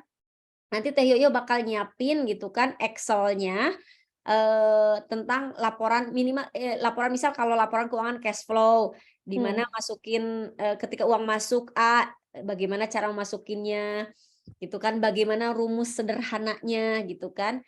Nanti sama minggu depan sama Teh Yoyo, bakal dikasih template Excel-nya. Jadi pastikan minggu depan hadir karena prakteknya tuh minggu depan gitu, Mak. Minggu sekarang itu baru pengenalannya saja dulu, mindset-nya dulu kenapa sih gitu kan, kita teh harus punya laporan keuangan. Karena sekali lagi, kita nggak bisa ngambil keputusan misalnya untuk maju, mundur, atau diam di tempat gitu kan. Kalau lagi, perang mah kita, nembak, ataukah tahan dulu senjata atau diam. Kita nggak bisa mengambil keputusan itu kalau kita nggak punya laporan keuangan gitu kan. Misalnya nih kayak, perusahaan, misalnya Mak Sally nih kayak mau nambah brand lagi gitu kan, mau nambah nyetok barang lagi, itu teh harus dihitung dulu gitu Mak. Berapa barang yang Mak Sally punya saat ini harus ada pencatatannya gitu kan. Kita punya persediaan berapa gitu kan. Terus nanti kalau nambah barang lagi bagaimana persediaan kita bakal jadi berapa gitu. Kemampuan perusahaan untuk mengeluarkan barang itu segimana gitu. Kalau kita nggak punya datanya, kita bakal salah bakal salah pencet tombol gitu, Mak. Jadi harus ngerti kalau belum ada finance-nya, ya Mak Sally-nya, kitanya yang harus mengerti, harus bisa. Karena sederhana kok, Mak, nanti minggu depan gitu pastikan hadir. Tidak serumit itu kok, Mak, tidak serumit apa namanya yang kita bayangkan selama ini angka-angka tersebut. Tapi memang harus yang penting apa sih dalam pencatatan laporan keuangan itu dicatat gitu. Dalam laporan keuangan itu yang penting apa? Dicatat, Mak, gitu. Kalau nggak dicatat kita nggak akan tahu tuh gitu. Nggak akan bisa kalau nggak dicatat itu, segimanapun yang ahli gitu di bidang keuangan kalau tidak ada pencatatan nggak bisa gitu, nggak bisa menerawang gitu. Jadi yang pasti harus, poinnya adalah dicatat gitu ya, Mama. Mbak Sally, gitu Mas Sally? Iya, dicatat. Iya betul. Boleh nambahin sedikit nggak Teh? Boleh boleh, Mangga Teh ini. Aku Iya. memang sengaja host-nya Teh itu biar nambahin Teh yo, mau nggak? Ya, jadi untuk Mas Sally, iya betul memang kalau untuk sumber daya manusianya kalau memang masih terbatas, kita cari alat yang bisa mempermudah gitu ya. Sekarang banyak banget gitu ya tools untuk bisa membuat laporan keuangan tugas kita adalah mencari tools itu, dan mudah-mudahan yang saya buat bisa membantu emak-emak di sini gitu ya, meringankan tugasnya, tetapi mudah-mudahan bisa manfaat gitu. Sebetulnya sudah disiapkan teh, mau di-spill dulu atau nanti saja pertanyaan dulu? Boleh di-spill aja Teh Yo, biar Di-spill minggu dulu ya. depan pada penasaran dan hadir lagi. Ya, boleh Mangga. Izin share screen. Mangga, mangga.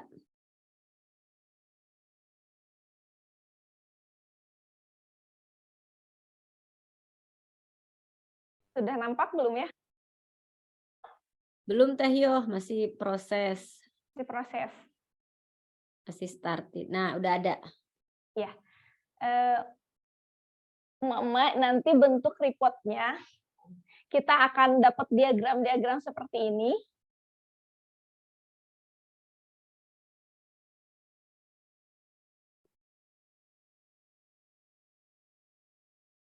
Ini tuh dari mana? Pastinya emak-emak itu punya dari mutasi kas dan bank, itu sudah pasti ada ya. Dan nanti dari laporan penerimaan sama pengeluaran barang. Asalkan emak rajin punya catatan lengkap untuk mutasi kas dan bank, serta mutasi barang masuk dan keluar, insya Allah itu kita bisa bantu siapkan template hanya dengan mengisi mutasi kas dan bank, serta mutasi barang masuk dan keluar, insya Allah ini sudah jadi laporannya yang tadi disampaikan sama Teh Isti, ini sudah dibuatkan laporan cash flow hariannya. Ini untuk bentuk angka-angkanya, tapi mungkin nanti yang perlu emak dapat informasinya mungkin nanti gambarannya seperti ini. Yeah. Yang cash flow harian, pengeluaran, pemasukan, nanti bentuknya seperti ini Teh, mudah dibaca. Oke, nanti langsung keluar seperti ini Teh Yo. Cuma pastikan mama punya, betul, nanti pastikan mama punya mutasi kas dan bank serta laporan penerimaan sama pengeluaran barang. Oke, gini ya, mungkin template-nya malam ini dibagikan, besok dibagikan di grup Majawara ya. Nanti coba diisikan saja Mak, kalau Mak punya pencatatan yang kemarin-kemarin, coba diisi aja Mak menggunakan template ini gitu kan. Minggu depan nanti kita koreksi, di setor aja atau misalnya H-1, H-2, setor aja nanti di grup Majawara gitu ya, biar nanti Teh Yoyo koreksi gitu. Oh di sini Mak masih salah, di sini masih kurang, di sini. Itu ya Teh Yo paling ya, minta Boleh. di-share. Cuma ini dulu ya Teh, karena memang setiap perusahaan itu unik, ini hanya salah satu contoh gitu ya, salah satu template yang bisa dipakai gitu. Mudah-mudahan bisa diadaptasi dengan bisnis emak-emak, kalaupun nanti kebutuhannya begini, mungkin setiap perusahaan berbeda, boleh nanti diskusi. Siap Teh Yo. Ya begitu Mama ya, nanti template-nya akan di-share sama Teh Yoyo, boleh diisi sama emak-emak. Minggu depan kita bakal lebih banyaknya ke prakteknya gitu ya. Nanti kalau misalnya, aduh kok Teh di mana sih ini ngisinya gitu kan. Nanti biar mamanya pinter gitu. Memang kelas untuk bulan ini kita sengaja untuk bagian ke teknis untuk ngisi laporan keuangan seperti apa yang mudah gitu. Nanti di minggu depan insya Allah template-nya akan di-share dulu sama Teh Yoyo, insya Allah besok maksimal Senin palingnya Teh Yoyo ya. Di grup. Jadi nanti insya Allah standby saja di grup ya Mama untuk nanti mengisi template yang udah disediakan Teh Yoyo. Gitu Teh Yoyo. Boleh Teh Yoyo ke next pertanyaan? Ya, mudah-mudahan bisa terjawab ya Mas Eli. Dilanjutkan untuk yang tadi ya, Mak Dela itu nanya, oh untuk jadi DB deposit 3 juta untuk promo yang November ya Teh ya? Betul Mak.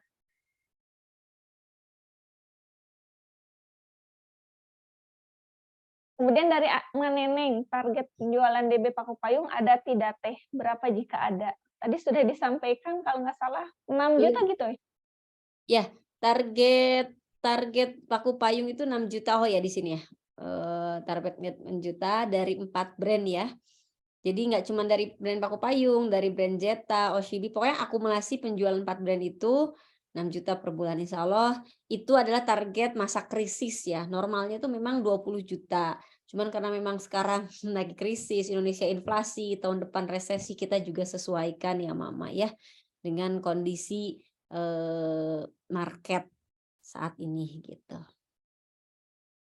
Penyesuaian target ini apa? Hasil dari ilmu keuangan juga, Teh. Iya betul ya. Dianalisa Salah juga satu. kan nanti kan betul itu target itu dan dianalisa juga kayak ke Teo gitu kan, minta coba laporan omset mitra itu di berapa rata-rata gitu kan. Kemudian dengan target kita yang ada achievable-nya di berapa gitu ya Mama ya. Silahkan. Boleh tanya di luar tema finance? Boleh silahkan. Enggak, katanya. Kata Ma Neneng.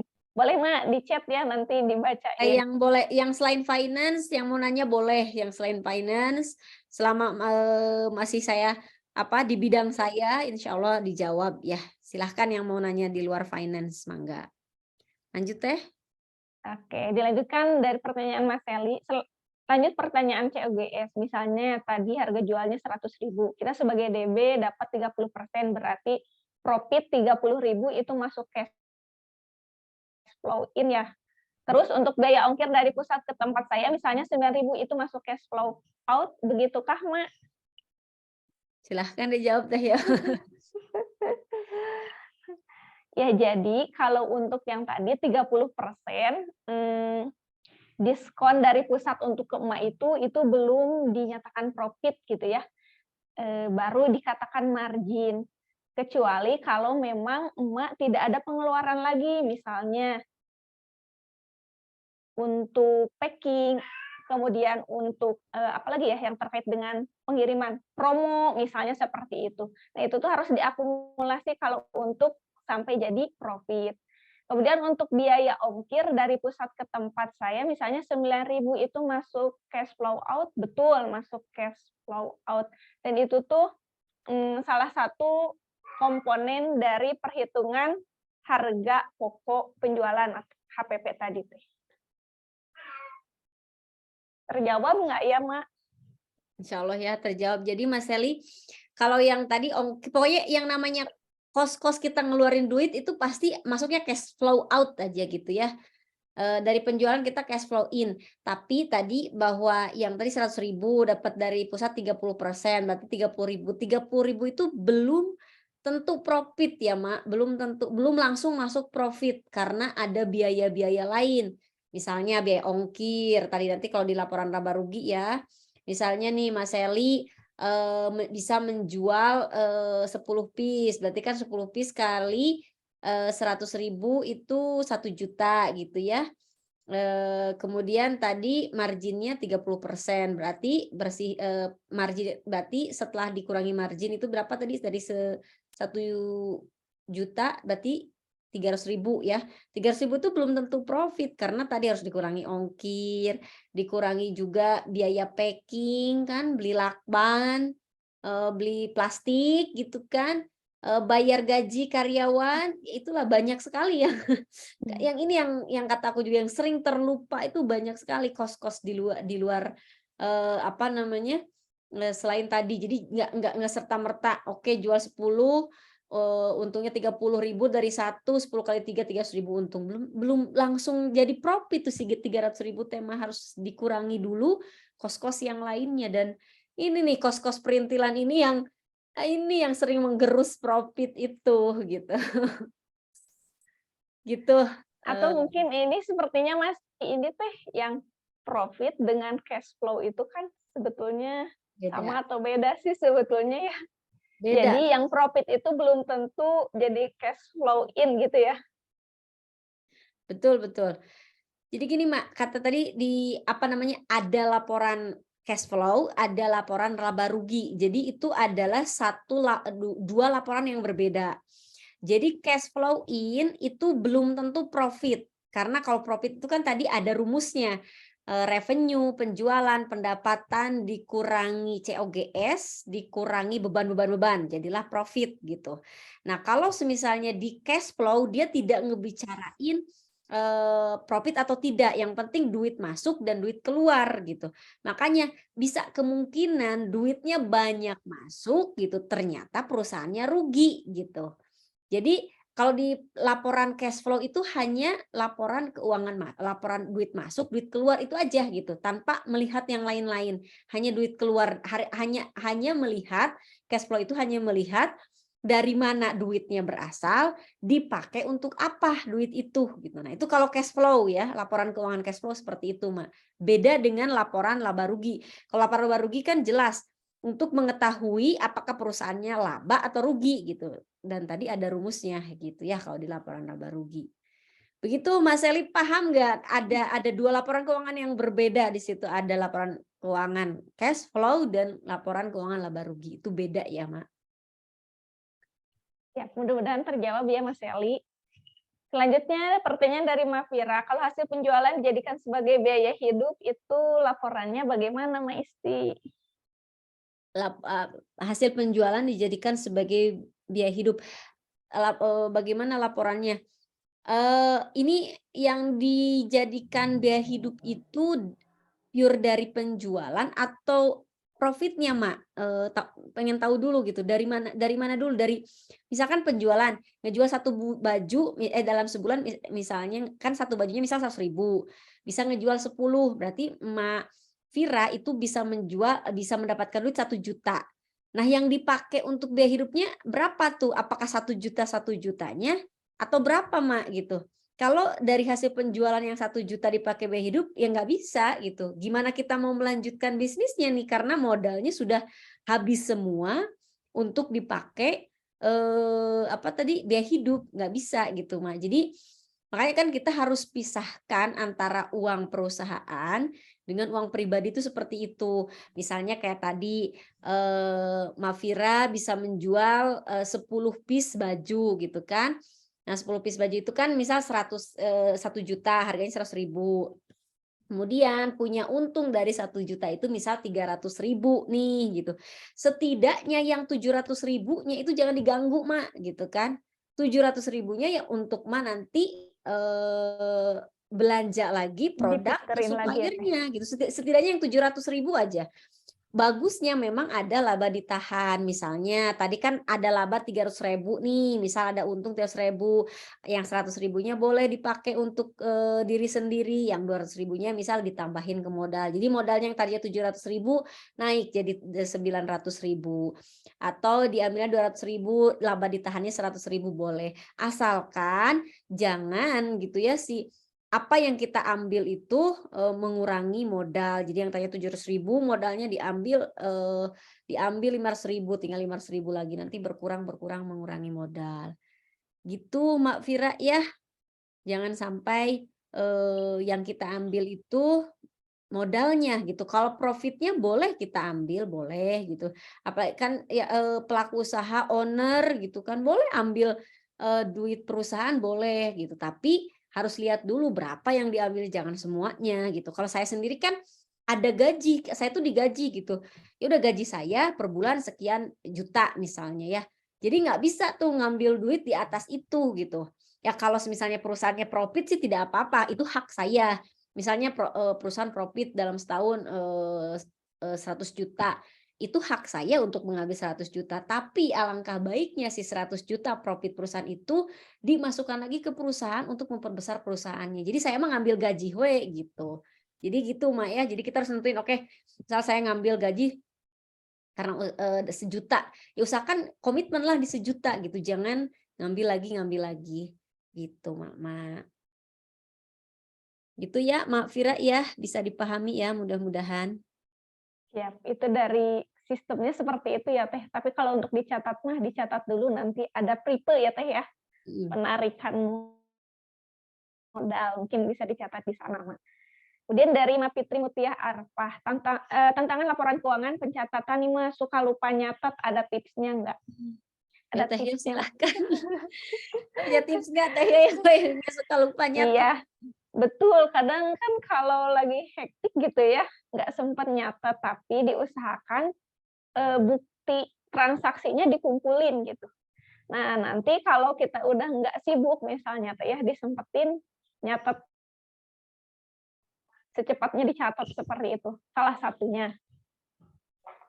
Kalau chatnya di capture bisa nggak Teh ya? Boleh chatnya di capture atau mungkin kalau dari dari bank mah udah ada mutasinya ya. Ya di capture, dicatat di chat, di note sekarang selipin apa sih, sticky note yang kayak gitu ya.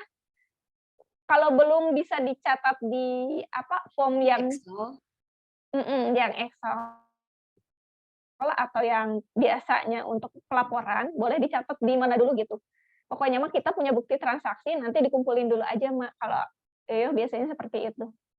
Iya. Biar enggak kalau lupa pun nanti ada, track dokumennya seperti itu. Iya.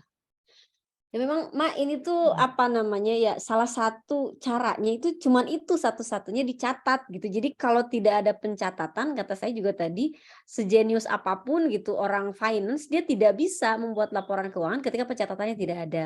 Cuman gimana nyatetnya gitu, nggak harus langsung ke Excel Mak gitu kan. Mak punya buku nih, punya buku anak sekolah gitu yang nggak kepake anaknya gitu kan, dipakai tuh ditulis tinggal tanggalnya. Hari ini beli lakban 100.000, nggak apa-apa nanti bisa dimasukin ke Excel-nya boleh nanti, tapi ada catatannya di buku, di note handphone gitu. Usahakan setiap pencatatan, yang biasanya sih kalau uang masuk kan kalau online shop by transfer ya, jadi bisa kerekod tuh uang masuknya mah. Cuman yang jadi masalah biasanya uang keluar nih, beli lakban gitu ya, beli pensil gitu kan, beli plastik gitu, yang gitu-gitu gitu kan, bayar Gojek misalnya, bayar ongkir itu yang cash gitu kan, duitnya keluarnya cash nggak kecatat. Nah ini biasanya duit saya kemana ini gitu kan, padahal nggak kecatat. Jadi satu-satunya cara harus dicatat gitu. Dicatatnya cuman boleh di mana saja, cuman nggak ada cara lain ya harus dicatat Dicatat. gitu. Harus dicatatnya boleh di mana saja, di handphone, di note gitu. Kalau saya bisa di note sih, karena note kan lebih nggak hilang gitu ya, karena bisa online juga kan kalau note gitu. Lebih aman lah dibandingkan harus di buku bisa hilang gitu. Cuman tetap harus ada pencatatan gitu. Biar kita teh tahu duit kita teh kemana gitu. Bukan diambil tuyul, bukan gitu kan. Ternyata kita aja yang lupa gitu kan, kejajanin misalnya. Oh ternyata kebayarin ongkir. Nah dari pencatatan juga kita tahu duit kita teh kemana. Oh ternyata bulan ini tuh banyak bayar ongkos kirim dari Gojek misalnya. Gosen gitu kan. Ya udah ke depannya jangan banyak gosen gitu kan. Gimana caranya? Misalnya pengiriman barang itu jangan lewat gosen atau jangan terlalu banyak gitu kan. Dari mana kita tahu? Dari pencatatan mah gitu. Kita tuh tahu duit kita tuh keluar teh kemana gitu kan. Sehingga kita bisa ngambil keputusan, oh duit saya banyak keluar dari lakban. Oke, ada nggak ya cara lain yang bisa lebih hemat daripada lakban? Kan semisal sekarang ada tuh yang plastik yang langsung di apa namanya? Kayak OPP lagi ya teh. Kayak tinggal langsung Ada di lemnya gitu ya. lem, udah selesai. Itu mengurangi cost gitu. Kita tidak akan tahu kalau nggak dicatat, oh duit aku tuh banyak ke lakban gitu. Berarti kita harus ngambil keputusan gitu kan, merubah cost-nya biar nggak terlalu banyak. Ya udah lakbannya dikurangin, ganti sama apa gitu kan. Misalnya kalau tadi duit kita banyak bayar ongkir, ya carilah ongkir yang lebih murah. Itu mah fungsinya kita mencatat gitu kan, biar kita tahu. Kita nggak bisa ngambil keputusan kalau kita nggak tahu duit kita kemana gitu, dan duit kita kemana itu taunya dari pencatatan. Jadi harus dicatat ya Mak ya. Berarti teh kalau mau belajar tentang keuangan tuh skill pertama yang harus ini tuh skill mencatat ya teh ya. Iya. Salah Iya satunya. betul kok. Iya betul kan, harus nyatet dulu kalau Iya pengen belajar betul. keuangan. Betul. Ya Skill sebetulnya untuk apa? Template secanggih apapun gitu ya, kalau nggak ada pencatatan berarti kan nggak punya data gitu, nggak ada yang bisa diolah sepertinya. Itu tuh apa, bahan baku gitu ya. Kok terima kasih betul keterampilan mencatat. Iya. Dilanjutkan pertanyaan berikutnya Teh Iya mangga Teh. dari Maneneng. Saya pernah mencoba produksi setelan harian anak-anak, ternyata untuk ongkos produksi atau jahitnya itu besar. Bagaimana trik untuk mengatur ongkos produksi karena untuk harga jual ke konsumen jadi lebih tinggi dari harga produk di pasaran? Oke, ini berarti bagaimana Apa tadi pertanyaannya? Trik untuk mengatur ongkos produksi biar mungkin bisa ditekan dan lebih jadi best price gitu mungkin Teh di pasaran. Untuk menghasilkan produk yang best price gitu ya kan, yang kita bisa otak-atik itu mungkin satu di model, berarti kan di desain modelnya, yang kedua di bahan baku, yang ketiga di ongkos jahitnya. Jadi itu 3 komponen yang kita bisa yang keempat di volume, di banyaknya produksi. Nah, itu biasanya yang mempengaruhi HPP gitu ya. Semakin banyak produk yang diproduksi, biasanya HPP-nya itu semakin rendah gitu ya. Jadi salah satu volume juga mempengaruhi. Yang kedua, model, desainnya semakin rumit desain, itu biasanya ongkos jahitnya semakin tinggi. Semakin rumit desain, itu biasanya juga memakan banyak bahan baku. Jadi nanti cari desain yang tidak memakan banyak bahan, yang ongkos jahitnya bisa lebih rendah. Nah, kalau ongkos produksi sendiri, misal biaya jahit ke emang-emangnya, nah itu kita bisa komparasi gitu ya dengan banyak vendor. Jadi gak cuma satu kita punya referensi vendornya gitu, harus punya banyak. Jadi kita banding-bandingkan tuh yang kayak Paku Payung tuh punya banyak vendor gitu. Kita bisa negosiasi dengan mereka gitu kan. Pak, misalnya kita kan produksinya 12, bisalah dikurangi gitu. Jangan cuma satu, banyak kok produk vendor-vendor yang memang bagus, tapi mereka memberikan kualitas yang bagus, tapi harganya lebih miring. Cuman mungkin ada penawaran lain dari kita, misal komitmen bayar kita itu tidak akan lebih dari 3 hari. Nah, biasanya vendor mau tuh harga di bawah pasaran, tapi duitnya lancar. Nah, itu bisa salah satu negosiasi yang kita bisa lakukan ke vendor jahit ya. Oke Pak, kurangin dong, jangan 25.000 per setel misalnya, 20.000 aja deh jahit gamis anak gitu kan. Tapi kita misal nih ya, 20.000 aja deh kita jahit gamis anak, tapi kita bayarnya tidak akan lebih dari 3 hari setelah barang jadi. Itu negosiasi-negosiasi yang bisa kita lakukan biar mendapatkan harga jahit, ongkos jahit yang lebih murah. Gitu sih Teh. Mudah-mudahan terjawab ya Mak Neneng. Curhat juga ini emak tuh, betul Teh, pandemi bikin emak-emak pusing. Gimana menurut Teh Isti, pusing atau kayaknya lebih banyak kontemplasi Teh? Hah? Banyak apa? Pandemi bikin emak-emak pusing, kalau Teh Isti? Wah, bukan lagi. Pandemi ya, kita itu dihantam oleh pandemi tahun 2020. Dan tahun 2021 kita dihantam oleh pandemi batch 2. Tahun 2022 kita dihantam oleh inflasi Indonesia yang ya walaupun nggak setinggi Amerika di 9%, tapi kita udah mencapai 6-7% gitu ya. Di 2023 gitu ya, dunia gelap katanya ya, resesi global. Memang kalau pusing udah pasti pusing, tapi gitu ya, yang saya tahu gitu, yang saya belajar dari para pebisnis-pebisnis yang udah sukses saat ini, yang bisa bertahan lama saat ini, mereka adalah orang-orang, para pebisnis yang bisa melewati krisis demi krisis gitu. Bisnis-bisnis yang hari ini besar adalah mereka yang mampu melewati krisis demi krisis gitu. Jadi ketika kita bisa melewati krisis ini gitu, insya Allah kita akan keluar menjadi pemenangnya. Udah, ini ujian, cobaan bagi kita gitu. Mampu nggak nih gitu? Kata Allah kan gitu. Ya udah, hadapi aja gitu mah. Cari cara agile, berubah gitu kan. Jangan pakai cara yang kemarin. Kalau cara kemarin udah nggak works, ganti cara. Kita terus bergerak, ganti cara, kemana arah market saat ini kita ikuti. Gitu Mak ya. Dah kan? Semoga terjawab ya, Mak Neneng. Ini ada pertanyaan dari Rumah Gamis Ara. Boleh bertanya, awal berdirinya Paku Payung Group gimana Teh? Boleh minta tips untuk yang baru mulai jadi reseller. Terima kasih. Awal berdiri Paku Payung Corp itu gimana gitu. Paku Payung dulu juga sama saya Mak gitu. Dulu saya adalah reseller. Jadi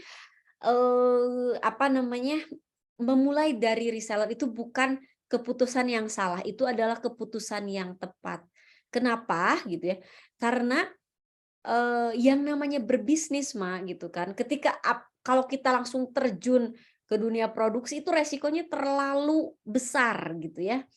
Dan memulai menjadi reseller adalah pilihan yang tepat. Kenapa? Karena menjadi reseller kita bakal banyak belajar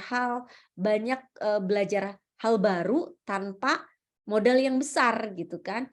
Karena kan kalau untuk langsung terjun ke produksi kita butuh biaya besar gitu. Sementara yang namanya di stage pertama kita memulai bisnis itu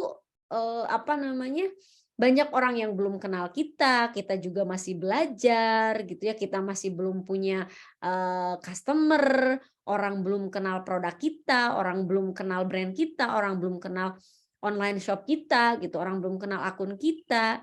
Jadi untuk memulai bisnis, mulailah dari sesuatu yang low resiko gitu, yang resikonya rendah. Nah, salah satu cara untuk kita memulai dengan yang resikonya rendah adalah menjadi reseller. Selain resikonya rendah gitu ya, karena kita tidak usah mengeluarkan modal yang banyak, itu cost yang kita keluarkan pun tidak terlalu besar. Jadi mulailah dari reseller, kita bisa banyak belajar dari ownernya gitu kan. Bagaimana ownernya mengembangkan bisnis, bagaimana produknya diterima nggak sama market gitu kan. Kalau kita langsung produksi, terusan market tidak menerima, ya udah uang kita habis di produk gitu. Jadi kalau jadi reseller ketika produknya nggak diterima kan reseller, bahkan sekarang banyak reseller yang nggak nyetok gitu. Artinya dia tidak mengeluarkan modal dan resikonya rendah. Jadi keep going yang mulai dari reseller karena saya dulu pun sama, saya dulu juga reseller. Kemudian saya melihat peluang ini bagus, akhirnya saya terjun di brand owner gitu ya. Ya, silakan Teh Yo. Selanjutnya pertanyaan dari Madela. Stok numpuk di rak, coba dikeluarkan stok dengan cara diskon tetap sepi. Diskon sampai harga modal, nggak menarik pembeli juga. Adakah cara yang jitu Teh agar stoknya cepat keluar biar jadi fresh money buat kulakan model baru? Kayaknya ini Berarti nyambung juga. uangnya ngendap di produk Teh. Iya. Ini juga dari Mas Sudiati sama. Sudah promosi di online WA status siaran berita, susah menarik pembelinya katanya. Betul, Mak. Memang ini tuh kayaknya udah nyambungnya ke sales ya. Iya, Pak Koko nih. Ya, ini mah udah nyambungnya ke sales, cara Dan menjual. marketing Teh. Iya, marketing dan sales ya. Marketing Bukan dan nyontoh sales. Paku Payung sih sebenarnya Maya Teh ya. Kayak Iya, misalkan buka bazar gitu, terus live tiap hari gitu ya. betul, Ma. Jadi memang banyak yang harus kita lakukan, cobain semua, pokoknya tugas kita gitu ya. Tugas kita itu kan cuman berusaha gitu, Ma. Dan memang usaha yang kita lakukan itu harus konsisten dan continue gitu, Ma. Jangan patah semangat ketika cara A nggak works, ya udah kita ganti gitu. Semua cara kita pakai, semua platform kita cobain. Instagram kita cobain, WA kita cobain, TikTok kita cobain, maksimalkan apa yang sekarang lagi happening, kita cobain. Kita pun sama, Ma, gitu. Kita melakukan banyak hal gitu untuk bisa bertahan. Nggak cuma Ma aja kok yang sedang menghadapi susahnya ngeluarin stok, nggak cuma Ma aja. Di Indonesia ini gitu, Ma. Sekarang tuh lagi di dunia lagi krisis gitu. Jadi Ma nggak sendiri gitu. Banyak yang sedang mengalami ini. Jadi tugas kita hanya berusaha, berikhtiar, cobain cara baru, cobain platform baru, channel baru. Kalau yang tadinya cuma jualan online, kita coba offline. Yang tadinya offline, kita jualan, cobain online gitu ya. Yang tadinya cuma satu platform, kita cobain platform lain. Hal yang belum kita lakukan. Pokoknya maksimalkan ikhtiar lah kalau dari saya. Dan itu yang kita lakukan di perusahaan Paku Payung Club. Oke, ini nggak works, cari cara lagi gitu kan. Ini nggak works, cari cara lagi. Nggak boleh diem gitu, nggak boleh diem. Kita semua harus berikhtiar gitu. Kita semua harus terus bergerak maju gitu. Kadang-kadang solusi itu datang hanya dengan kita bergerak saja gitu. Solusi itu tiba-tiba datang ketika kita terus mencoba, kita terus bergerak gitu kan. Kadang-kadang solusi hanya datang dari situ gitu, Mak. Jadi semangat, Mak. Semuanya lagi berjuang, semangat, Ma. Dari Mas Eli paham, insya Allah, alhamdulillah. Untuk Mapira, terima kasih Mbak Isti, penjelasannya lengkap sekali, alhamdulillah. Mungkin ini dari Mbak Fitri yang tadi ya, kalau lupa catat, mungkin di notes dulu, dicatat, kemudian malamnya dipindahkan ke data Excel laptopnya, boleh. Mas Siti Muawana, terima kasih juga untuk penjelasannya Mbak Isti. Oh, Mas Eli, kalau jajan kami suka nggak kecatat, luar biasa. Ya itu jajan-jajan nggak apa-apa sih Mak, kalau pakai uang pribadi nggak apa-apa, nggak dicatat ya, paling laporan ke suami. Tapi kalau pakai duit perusahaan gitu harus dicatat. Aku aja nih ya untuk jajan bakso itu dicatat sama Teh Yoyo. Teh Yoyo mau jajan bakso dicatat tuh sama Teh Yoyo. Teh Yoyo. Gitu, jadi ya harus dicatat semua gitu, jangan sampai nggak kerasa kita jajan bakso gitu ya sekali 15.000, tapi kalau dilakukan 10 kali udah 150.000 gitu kan. Jadi ya kemana duitnya itu, ke bakso gitu. Untungnya 300.000 buat baksonya 150.000 kan. Kalau dicatat, oh duit saya ke bakso nih banyaknya gitu kan. Ya udah dikurangi jajan baksonya gitu. Jangan jajan bakso mulu gitulah Mak, ininya apa gambaran sederhananya. Dilanjutkan pertanyaan berikutnya Teh. Ya, mangga Teh. Aduh, maaf nih ada si kucing. Dari PL Sakinah. Kalau untuk menentukan HPP, biasanya ditambah berapa persen biar dapat keuntungan setelah dihitung biaya-biaya lainnya? Untuk dapat keuntungan, maksudnya margin atau harga jual tambah berapa persen biar dapat? Oh iya, berarti Jual profit kayaknya. ya. HPP-nya kalau semisal itu sebenarnya terserah, apa tergantung kepada pemilik usahanya gitu kan. Kita mau untung berapa gitu. Kita mau memiliki duit berapa gitu. Tergantung kalau misalnya nih mau 10%, 20% boleh gitu. Tapi kalau 10-20% itu terlalu kecil teman-teman gitu kan. Usahakan itu di atas 20% marginnya setelah dihitung, misal nih HPP-nya 28, apalagi ini udah sama dihitung sama biaya-biaya lain-lain gitu kan. Berarti harga jual kita berapa? Kalau saya saran gitu, sebenarnya tergantung ke pemilik usahanya mau berapa. Kalau saya saran sih kalau bisa gitu ya di atas 40%, dan ini juga masih PR bagi kita karena kita pun masih belum bisa marginnya di atas 40% gitu ya. Karena memang margin itu kalau menurut para coach bisnis, margin itu adalah senjata kita gitu. Senjata kita untuk ngiklan, senjata kita untuk bersaing dengan kompetitor, senjata kita untuk melakukan promosi, marketing gitu kan, biaya iklan dan lain-lain dari margin itu. Jadi ya usahakanlah margin itu jangan mepet Mak gitu ya. Usahakan minimal lah 40% kalau bisa. Kalau belum bisa ya 30%, maksimal 25% gitu. Jangan sampai 10%, karena kalau cuma 10% itu terlalu sedikit ya, capek nantinya. Jadi budaya banting-banting harga di marketplace itu sudahi lah, jangan dijadikan sebagai budaya karena itu budaya yang sangat buruk, karena yang Nggak sehat banting-banting itu ya. yang banting harga itu capek mah, menguras tenaga saja gitu, untungnya nggak seberapa dan itu tidak sehat gitu. Gitu yang akhirnya nanti kalau banting-banting harga tuh hanya tinggal nunggu kapan waktunya gitu. Tuh Teh Yo, silahkan. Ya, alhamdulillah kalau untuk pertanyaan materi sudah tadi yang terakhir. Tapi ada pertanyaan ini berkaitan dengan yang tadi kemitraan ya, Rumah Gamis Ara, target reseller gimana Teh kalau jadi reseller, apakah ada kelas semacam bimbingan dari owner? Target reseller. Ya Mak, insya Allah kan dalam sebulan itu kita ada 2 kali ya, ada 2 kali kelas gitu, dan nanti juga ada yang memang ada kebon, kita tuh di Paku Payung tuh ada kebon, ada kelon. Kalau kebon kelas bisnis online itu memang untuk umum kayak sekarang gitu ya, boleh siapapun. Nah kalau kelon kelas bisnis online itu khusus untuk mitra, dan kita pun ada 1 minggu sekali itu bimbingan, bukan bimbingan ya, season curhat gitu ya, yang kita sediakan untuk emak-emak.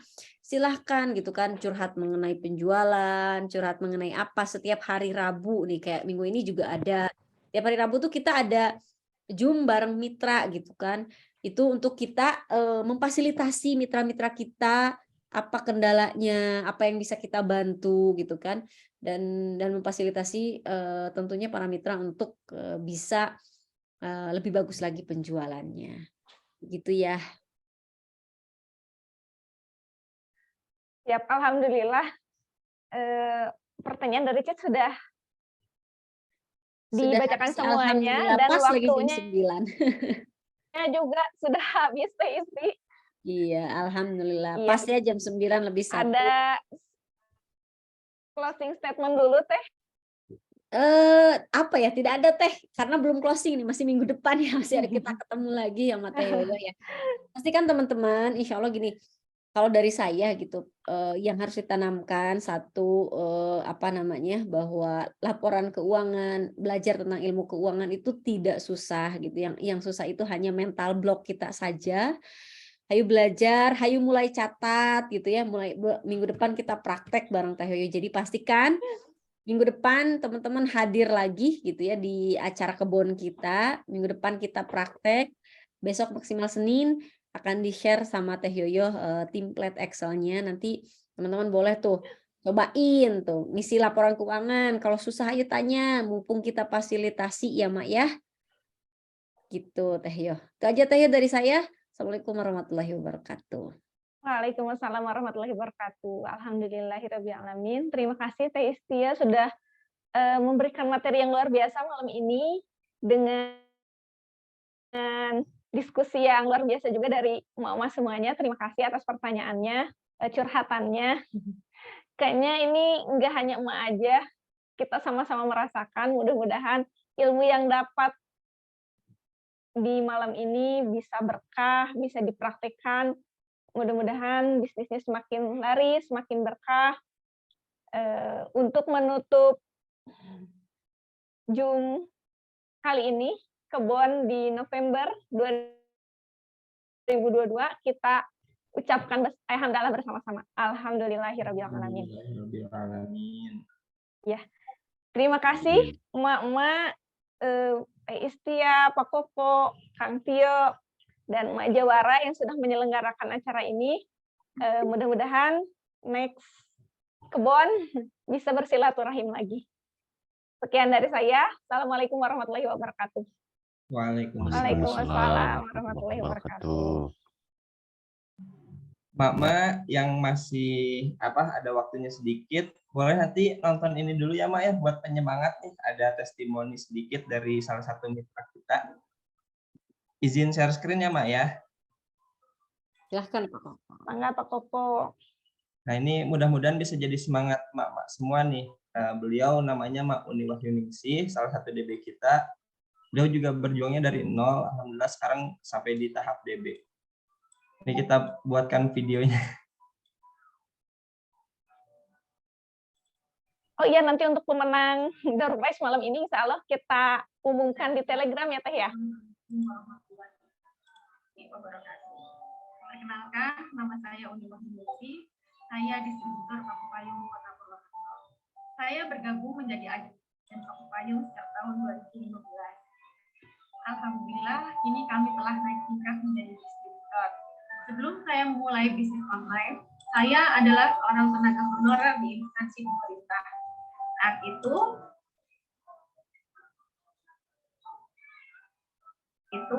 saya bekerja tanpa digaji. Selain bekerja, kesibukan saya sehari-hari juga mengasuh 2 orang anak balita. Pada saat itu kami masih tinggal menumpang di rumah tua. Tahun 2014, suami saya juga belum memiliki pekerjaan tetap. Gaji kami tidak cukup sama sekali untuk memenuhi kebutuhan sehari-hari kami. Untuk membeli susu anak pun, seringkali saya meminjam uang dari teman-teman saya. Sejak tahun 2014, saya dan suami saya sudah mencoba berjualan online. Mulai dari penjualan souvenir, berjualan spray, hingga berjualan herbal. Tetapi gagal terus, gak laku-laku, sampai akhirnya berujung bangkrut. Baru pada tahun 2015, alhamdulillah kami bertemu dengan Paku Payung. Paku Payung adalah cinta pertama kami di dunia online shop. Sebelum berjumpa dengan Paku Payung, saya tidak pernah betul-betul mencintai online shop, apalagi berharap penghidupan dari online shop. Paku Payunglah yang mengajarkan kepada kami cara berjualan, cara bersinergi dengan mitra, dan cara mengelola bisnis yang baik. Bersama dengan Paku Payung, saya membangun toko saya yang sederhana dari tidak memiliki apa-apa hingga akhirnya saat ini alhamdulillah telah menjadi wasilah rezeki bagi kami, bagi 5 admin kami, bagi puluhan agen-agen kami, dan juga kurang lebih 600 tim reseller kami. Tabarakallah, alhamdulillah, semua atas berkat rahmat Allah. Kami telah membeli rumah impian kami, dan juga kami juga telah membeli 1 unit kendaraan dari Golf 2019. Oleh karena itu, saat ini saya juga ingin mengajak ibu-ibu semua yang ingin terus bangkit dan berkembang bersama Paku Payung. Sebab saya yakin peluang di online shop saat ini masih sangat terbuka lebar jika kita mau berusaha. Assalamualaikum warahmatullahi wabarakatuh.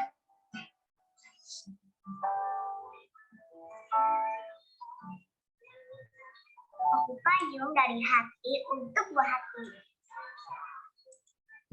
Nah, sekian penutupannya. Mudah-mudahan memotivasi ya, Mak ya.